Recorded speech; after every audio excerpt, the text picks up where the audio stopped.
Listen to the radio, and Edna's want to show you what is from the 3 miles. What-o, Harry? And what-o, Edna, and welcome to Harry and Edna on the Wireless, where we'll give you a little snippet into the UK vintage scene while we face dear old England, because we are where? We're broadcasting from the Solent. And in this programme we explore, make, do and mend the value of writing your shopping list on an old envelope. And then, where the side is the address, writing more, and then getting upset when someone says, well, the stuff wasn't on the list. And then saying, did you not turn it over? But that would take me to 10 Trees Road. No, it wouldn't. I can't get you a 10 Trees Road from the groceries and provisions. No, but did you not notice that the list kind of ended, so therefore did you not turn over out of curiosity to see what was written on the other side? I know where I live. No, it's not going to be that. You're now. It's now a shopping list. It's not an envelope anymore. We've reused the envelope, and I thought it was very clever because somebody showed me how you open out the envelope to make it into an even bigger square of paper, and I thought, well, there we go. That couldn't confuse Harry in any way. So the fact, I should explain, dear listener, I got moaned at the other day because I went to grocery and provisions and came back apparently with not all the grocery and provisions that was on said list. And I said, where is this? And you said, it's not on the list. Yes, it is. Where is that? It's not on the list. Yes, it is. And then it turned out to be on the address side of an old envelope. And from what you're saying, it could have equally been origami, and I should have opened it up, made a little like dove, and then that would have said the word cucumber, toothpaste or cucumber or something like that. You're just finding and scrabbling around for an excuse because you failed to correctly do the shopping list and turn it over, which everybody, you write on both sides, don't you? Once you've filled one side up, you turn it over and write on the other side. But there already is writing on the other side. It's got it was the address. Crossed out. It was all crossed out, and I wrote around it. And I was looking for whereabouts is 10 Trees Road in grocery and provisions. If you hadn't looked at it, you'd have been looking at the other side of the shopping list.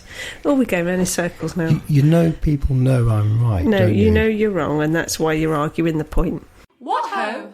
So, with this shopping list, what happens if it's one of these newfangled envelopes and they've got a window in them? You take the window out. You can do that, if you open up the envelope. Do you not, scribble over it and smudge it? No, you can't. Because you were complaining of smudged window, and I thought maybe you smudged the window of the envelope. No, I didn't mean that window was smudged. Oh no. I don't know where to go with that one except sigh. Sigh. Why would that be so hard? To try and figure out what it is, because sometimes you just go off on these tangents and I'm not sure where you're going. It's a bit like your jokes where you tell the middle and the end, or they're very topical and you've got to know what the topic is you're talking about to understand the joke. But you were just saying there's a smudge on the window. The windows you have just cleaned and someone has smudged. Yeah, which looks so why would awfully I then... like fly entrails, to be brutally honest. And how would you know that, huh? I am CSI Solent. No, I said, who's gone and smudged that window? And why have they done that? And now you're coming up with fly entrails, so there we are, it's you. So you confuse me, I don't know where you're always going with stuff. How do you relate that to a window on an envelope? That's your mind, isn't it? Just scatterbraining. My listener understands. Now, sometimes I try and help you mere mortals out. The other day we were going on a long journey. We went back home to up north. We might talk about that later. And I was explaining about something was round, and I drew a little round circle in the air. While you were driving, which was equally nail-biting. And then you were next to me going, round. And you drew a little air round circle as well. Just so I could connect with you and show you that I understand your little whimsical ways. You were sniggering. Your little anomalies. You were sniggering about my saying round. It was. It's a bit grim when we're having in-jokes. We are having in-jokes on the radio. Who won't know what we're talking about. What we're trying to highlight is Harry and his quirky ways with his little anomalies that he has. Just because I took you home. But it was suddenly, once you got past what was it, the M18? When you got on the M18, that was it. In the Children UK, couldn't understand you anymore. we have like in America they call them freeways, we Okay. call them motorways, and there's one, and they all got by numbers, like Route 66 in America, and we have one called the M18, which leads you to Herm, Herm. Do we have an M12, 13, 14, 15 and 16? I'm not sure. There you go, there's a question for Well, you. there is. I mean, there's more roads. No, I mean, there isn't as many, like, because there's an M62 and there isn't 62 motorways. Exactly, so why call it the M62? Because you were just saying that we have the M1, 2, 3, and that's why No, it there made isn't me an think. M2. There is an M2, isn't there? Yes, because the Don't M2 know. goes in Kent. We've been on Does it. it? Oh, have we? Yes. Probably. That's the blue road, yeah? On the map there. On the map, they're blue, yes. Talking of maps. You know, the old school maps, Yeah. ones you open in a book. Yes, it. Tenuous link. Yeah, go on Tenuous then. link. Because today's show, Yeah. actually, he's probably fed up of waiting. He's listening, thinking, when's my interview going to be played? But we're chatting to, or you're chatting, aren't you? Because you did this, to Mr. Ian Bailey, who is from the publisher Sabre Storm. And he's going to tell us all about all sorts of things, including a book. A really big book he's got called Doing Their Bit. He has some fantastic books, I'll just say that, put that out there now. I love all his books. Right. Now, the other thing, just before we play it, we're going to play a track and then we'll go straight into Ian and his interview. So, Mr. Bailey, Hang on then. hang on, get ready to We're set getting this. there. We're getting round to you. Get ready to play the play button. We're going to play a Jeeves and Wooster track called Nakasaki, and it just dawned on me, this is a vintage show, but actually all the music we're playing is modern music in a vintage style. Because we had Piccadilly Dance Orchestra, I mean, they're touring at the moment. Keith Nichols' Cotton Club, that I don't know if they're still touring, but we saw them not so long ago. Fantastic live Jeeves group. and Wooster was from a TV show from the 80s. This is all positively modern. See, can I just put in there, Jeeves and Wooster, if ever I think of Jeeves and Wooster, it has to be Hugh Laurie who's singing this, and Stephen Fry as Jeeves. That is, for me, the Jeeves and Wooster. A bit like that fellow who does Sherlock Holmes. So Jeremy Brett. Now, I he's thought the it was best. Cumberbatch. Cumberbatch. Jeremy Cumberbatch, what his name is? I can't remember his first name. Cumberbatch. Isn't it? Cumberbatch. It's not the version you just said. We're not. We're not up with I'm the not kids up now. with that. I'm still Jeremy Brett Sherlock Holmes. I've not moved on from him. But you said Stephen Fry. If you Yeah. actually read the books, Jeeves would be much, much older than Stephen Fry was. In fact, Stephen Fry is probably the age that Jeeves should be now. Yeah, but he played a fantastic Jeeves. And Hugh Laurie's got an amazing voice. What ho? So we're welcoming to the show tonight Ian from Sabre Storm Publishing, and he's come along to have a quick chat with us about some of the fascinating books that he's produced and published, and sort of maybe a little bit of a resume about each book. So, hello Ian, and welcome Hello. to the show. Thank you for having me. So, what is behind Sabre Storm Publishing? Why did you decide to sort of go it alone and recreate some of these fantastic books that you've published? Well, the Sabre Storm really came about after we were looking for a really good book on 1940s fashion, hairstyles and makeup, and couldn't find anything there. So I approached. I wasn't foolish enough to think that I could actually write it myself. Have quite a lot of knowledge, but I wasn't. Not hair makeup. No, not hair and makeup. So I approached a very well-known and established author, a chap called Mike Brown, who agreed to write it for me, and he wrote it and I published it, and it's been very successful. That was the first book, and it was called The 1940s Look. And so, if people are interested in the 1940s look, how do they go about buying it? Well, the whole range of books from Sabre Storm is available from the Sabre Storm website. The web address of that is sabrestorm.co.uk, www.sabrestorm.com. I'll have to spell Sabre Storm because some people will have a bit of a problem with it. It's SABRESTORM. So sabrestorm.com. Brilliant. And so I'm assuming with the success of the 1940s look, spurned the 1950s look? That's right, yeah, the 1950s look came along. People, it seemed to be a successful formula. What I wanted to do was not have a very boring black and white book. I wanted a book, and this goes through with all the books that I produce, I wanted a very, very colourful, colour pages, lots of interesting text, but interspersed with relevant pictures. And we did that with the 50s look as well. And I have to say, hopefully by the end of the year, there will be a 1960s look, which is, I know it's a little bit out of our eras, but it's still, it's great to see how the fashion's evolved. Yeah, and just to help plug away, they are a really fantastic reference book as well. So if you're just generally interested in fashion, makeup, hair, the way fashion evolved, the way makeup and hairstyles evolved, it's just a really great collection of articles, and there's a great story, the way sort of narrating the way it changed, and there's some patterns in there for making your own berets, and it's just a really beautifully put together book. What ho? I've always found Mike a really easy read, if you see what I mean. Yes. It's not a book that you kind of read a few lines and think, oh golly, this is really heavy going, and you put down. I sort of can read his books cover to cover, literally. So he's a fabulous author. And on that note, then you've produced 2 more books with Mike Brown in sort of collaboration with others. And do you want to tell us a little bit about the 2 new ones? Well, they've been out a little while now. They are quite significant books.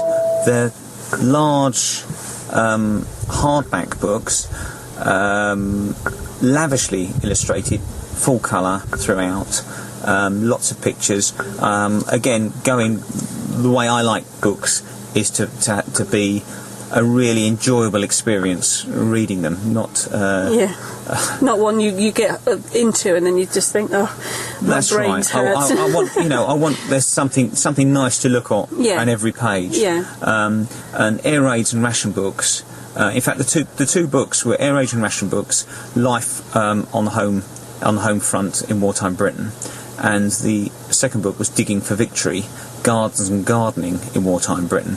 And they were very much sister publications, basically one the home and one the garden. The first book was the authors of the first book are Mike Brown and Carol Harris, and that's Air Raids and Ration Books. Digging for Victory was produced, written by Twigs Way and Mike Brown. Twigs Way was the main author, but Mike Brown was really added some of the wartime aspects and made sure Twigs Way is quite a well-known authority on gardening, and she's quite a prolific author as well.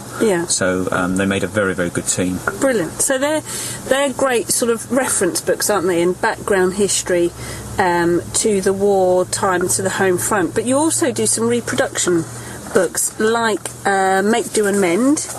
Yes, Make, Do and Mend. Again, it's that's quite a simple, cheap publication. It's faithfully a faithful reproduction of the original 1943 book produced by the Board of Trade, and it's basically hints and tips for making, do and mend. I mean, that's brilliant. So if you visit the website, there are lots of other things on the website. There's a game that you're now producing, which our kids love, called Bombers. It's called Night Raiders. Night Raiders, that's right. Which is a reproduction, sort of vintage board game.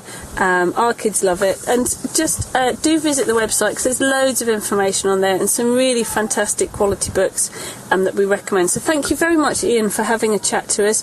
And please do go and visit the website and have a look. If you're interested in the 40s or in wartime history, there's some really great reads. So thank you very much. Thank you. What ho?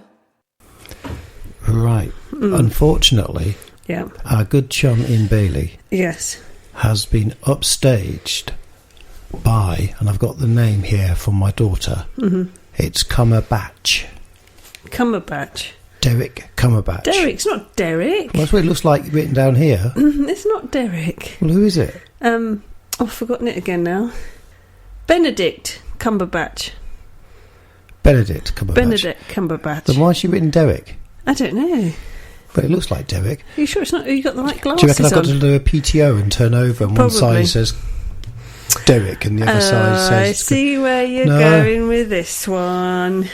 No, as you would say. So Mr. Cumberbatch, get the name Isn't right. it Cumber? Is it? Yeah, I think. Anyway, carry on. Has upstaged Ian. Ian, who does the 1940s and 1950s look. So why has he upstaged him? Because all you could do was snigger off air.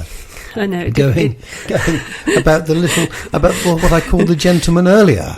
I know, there was a slight slip of the tongue on his Well, that's what on I his thought his surname. name was. Why did you think someone would have a surname like that? Anyway, it gave me the well, giggles. Why is my surname Dickinson? It's the one I was given. I didn't choose it. No, that's no. Anyway, I was slightly sniggering for a while off air. You were. Yeah, I've recovered now. I've got over my giggles. I've dried my eyes. Well, let me help you again. Because what you should be sniggering at was that you'd concluded that rather good interview there with Mr. Ian Bailey. Yeah. And then after you finished recording, Mr. Bailey said, "Oh, I forgot to mention my book." So we've got another interview with him. Yeah, mentioning his book. Which will be coming up in about, well, we'll do it in a couple of tracks or something like that. He and I do tend to go off on a tangent, don't we? You do. Yes. And now, musically, Yeah. we just played Dizzy Gillespie, Yeah. which is still very modern by my standards. Is it? In fact, future. Is it? It is the atomic age. Okay. We're going to go back to the good old tradition when music was music. Yeah. And what we're going to play now, Stan? Well, I've just figured it out. So it's Tommy Dorsey and it's TD's Boogie Woogie, which I've just worked out is Tommy Dorsey's Boogie Woogie. Oh, I'm clever. And Switched on tonight. And you did that without having to look on the back of the envelope. What ho? Your turn. I've always started all these. You start. What with the what we were just talking about as I was teasing you again with going up north when we went. What, your lips are going. You're desperate to say something, so why don't you start? No, I was just thinking. Last time you were moaning about squashed fly on the window. I don't moan. I just comment. That's different. Because a comment is you're saying, "Oh look, the sun's shining over there." That's a comment. Instead, you said there was a fly from the north squashed on our window. No, I just said, "What's that mess on the window?" Anyway, so when we're talking about going up north, as we have done recently, we had a little jaunt up to the other end of the country, and we took the. I can't even remember what town it was in. But I ended up being translator. Yeah, because we found this shop that we thought was just Harry to a T, absolute Harry shop, and it was called an out for nout shop. And we were laughing, and the children didn't really understand what we were laughing about because they really didn't understand what it meant. Well, do you have to remember they do live in the most southerly tip of the Solent. Yeah, but we have family far from north. We have family that are from up north. So, but I think they just don't use the strong kind of colloquialisms. I can't say the word now of being up north, and it's those sort of Yorkshireisms, isn't it, for things like out. I guess so, because it was only the other day. And I mentioned this to you, and you didn't know what it meant, and I thought everyone did. The word nivered, as in I'm right nivered. Oh, I did know what it meant. Did you? Yeah, I meant tired. Yes, that's Yeah. right. I just said to you I hadn't somebody heard it else for a that long said time. Yeah, no, I said I didn't. I hadn't heard that phrase for a long time. Maybe it was somebody you were. I don't know. Who knows? Who knows? So if they ever Doesn't do matter. one of these reality TV shows, Yeah. like the Real Housewives of the Solent, they'll have to put subtitles underneath me. They would, wouldn't they? Because you've lost a lot of your northern accent, but Unless I hit North the Yorkshire. M25. Well, there's sorry, the M18. A18. M25's London, isn't it? Yeah, that's I'll be you're going sounding in it. I'll be Do you know if what I I was on mean? there. You know what I mean? I'm a Londoner. Is he? I'm a Londoner. We were just listening to that track earlier, weren't we?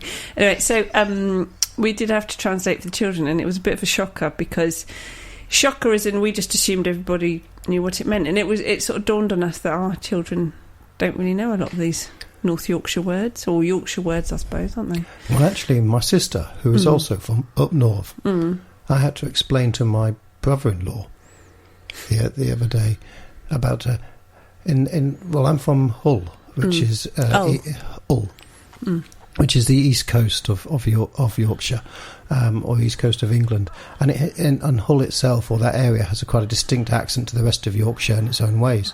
And I was explaining about, because we were talking about fish and chips for some reason, and I was saying about how the sort of one of the great dishes you can get from a fish and chip shop in Hull is patty and chips.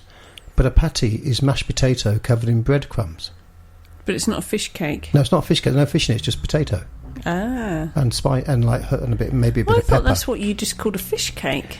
No, fish cake's got fish in it. Oh, no, but I just thought that was your name for fish cake. Which I always thought was it's only recently did I think this is a bit weird, because basically it's let's have chips, which are potato, and a piece of potato wrapped in breadcrumbs. So really, and if you're having that with bread and butter, it's variations of bread and potato. Exactly. I didn't know that, but I just thought it was what you called a fish cake. No, patty is just purely potato. In breadcrumbs? In breadcrumbs. Nothing else? No. Just patty. So is it like just potato? There's no butter or any other flavourings in it? Well, I might put a bit of seasoning in there. You got to remember, I grew up with my parents who looked suspiciously at pepper. Yeah. Let alone any spice. Goodness, garlic. Ooh. Well, no, you wouldn't put garlic in a No, I'm patty. just saying they wouldn't go anywhere near garlic, would they, either? Well, they don't. Even now.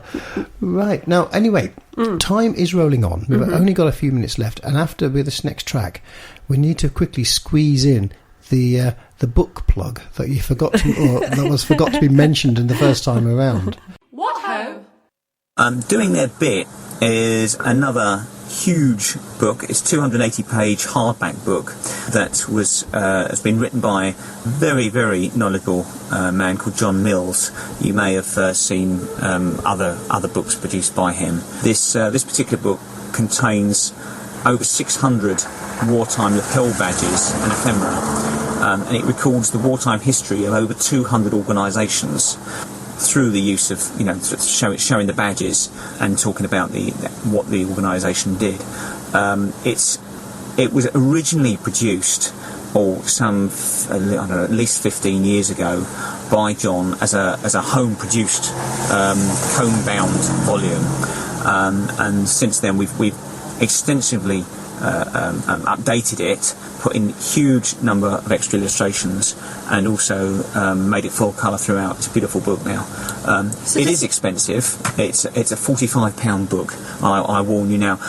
Is it worth it? Well, yeah, I think it is. It's when you consider these badges, if you're a collector, sell from anywhere between £45 and £90. Then, if you want to know about them, it is a unique book. The definitive book on badges. It is. The Badge Collectors Circle wrote a glowing review of it. Books on badges do not come any better than this. And I won't go into it, but you can find details on the website if you just want to have a look at it and have a look at some of the spreads from it and get an idea. So does he have all 200 or 600 lapel badges, or are these ones that he's just managed to get a photograph of and he written has got an extensive collection, but being a badge collector, for many years he's got a lot of contacts, so he's managed to get photographs of badges from fellow collectors. Otherwise, I think a book like this couldn't have been put together. No. So fascinating and interesting read. What ho? Here we go. It's Harry and Edna on the wireless. I have to fit that in every show, and it's now time to say goodbye. But I managed to squeeze it in. You couldn't get a cigarette paper in between that. That track finished rather abruptly, didn't it? Well, maybe they couldn't remember any more of the words. It's like done. Job done. Well, finished. the guy on that, what was it? Is it the clarinet? He was yep. he passed me a note while playing that, saying, "Was it really a fly?" Yes, it was. Because you just admitted that was you, and you said you thought you'd wiped it up, and I said what you've done is just smeared it all over the window. See, what we talk about off air, it's rock and roll, this radio lark. It is, because this has been a cracking show. This has, because we have been to Hollywood. Buzzing. Where we've been with Derek Cumberbatch. No, not Derek. You said his name wasn't Derek. Benedict. Benedict. Yes, nothing like Derek.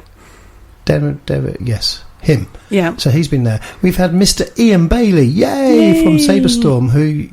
finally mentioned his book. He mentioned his book while you were in the car park. Yeah, I know. That it was nice and quiet, and then we decided we'd talk about his book, and then suddenly everyone decided to move their cars, which was helpful.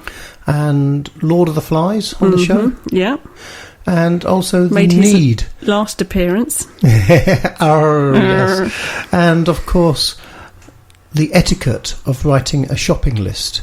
Yes, using make, do and mend ethics of reusing envelopes. Well, you would do this because we are a vintage show and we live by the ethics of the 1940s. We do. Reduce, reuse and recycle is not new, is it? No, it's salvage. You've got to salvage things and use them again and again and again. Like envelopes, turn them inside out. And this was the other thing this lady told me. She undoes her envelopes, literally turns them the other way round and reuses them. So not the window ones, the normal... I suppose people don't really use any other sort of envelope anymore, do they? But if you do get an old-fashioned envelope, like the cards, the envelopes that cards come in, birthday cards, you turn them the other way around and you can reuse them as an envelope. Could you ask for any more information? See, how helpful are we? It is. So helpful. We're just going to have to get you to listen again on harryedna.co.uk because we do have to go. We're running out of time. Oh, no. It is. So we're going to leave you with the good Dr. Livingston. And I shall say toodle pip. And it's a tinkety tonk from me. What ho!